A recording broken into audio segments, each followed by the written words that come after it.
နာမည်ကြီး anime တွေပေါ်အခြေခံထားတဲ့ mobile game များ Dragon Ball Legend ဒီ game က Dragon Ball series ရဲ့လူကြိုက်များတဲ့ဇာတ်ကောင်တွေနဲ့တိုက်ခိုက်ရတဲ့အရှင် game ဖြစ်ပြီးကစားသူတွေဟာ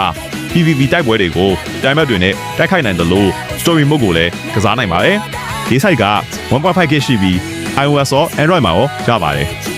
နှစ် Stick Ninja 3v3 Battle ဒီ game မှာကစားသူတွေဟာဒါလူတို့တွေကဇာတ်ကောင်တွေအနေနဲ့ကစားရမှာဖြစ်ပြီး PVP 3v3 မလို့တကယ်ချင်းနေနဲ့သူဆော့ကစားလို့ရပါမယ် Stick မဲ့ဆိုပေမဲ့ animation photo နဲ့ mechanic တွေကတော့လမ်းစာပါ site က 1K ရှိပြီး Android ရော iOS ပေါ်မှာရောရပါတယ်3 One Piece Bounty Rush ဒီ game ကရောကစားသူတွေဟာ One Piece series တွေကဇာတ်ကောင်တွေအနေနဲ့အဖွဲလိုက်ပူပေါင်းပြီးပတ်စံတွေစူးစောင်းရင်တမ်မတ်တွေကိုတိုက်ခိုက်ရတဲ့ game ဖြစ်ပါတယ် site အားဖြင့် 1.2K ရှိပြီး iOS နဲ့ Android ပေါ်မှာကစားလို့ရပါတယ်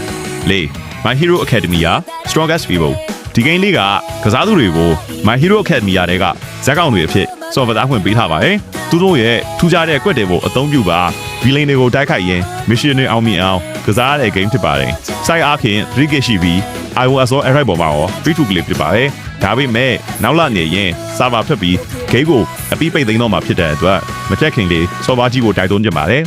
ငါ solo leveling arise နောက်ဆုံးတစ်ခုဖြစ်တဲ့ solo leveling ကတော့လူကြိုက်များနေတဲ့ solo leveling 漫画ကိုအခြေခံထားတဲ့ game ဖြစ်ပြီးကစားသူတွေဟာစောင်းကျင်ဦးရဲ့ဇက်ကောင်ဖြစ်စတင်ကမွန်စတာတွေကိုတိုက်ခိုက်ရင်း Magic War ထဲမှာစွမ်းအားတွေတိုးမြင့်ရတဲ့ game ဖြစ်ပါတယ်လက်ရှိပြသနေတဲ့ solo leveling enemy ထက် animation တွေ graphic တွေပိုကောင်းတာမလို့စောကြည့်ကြဖို့တိုက်တွန်းကြပါတယ် site က 2 to 3K ရှိပြီး iOS ဖြစ်တဲ့ Android ဖြစ်တဲ့ရပါတယ်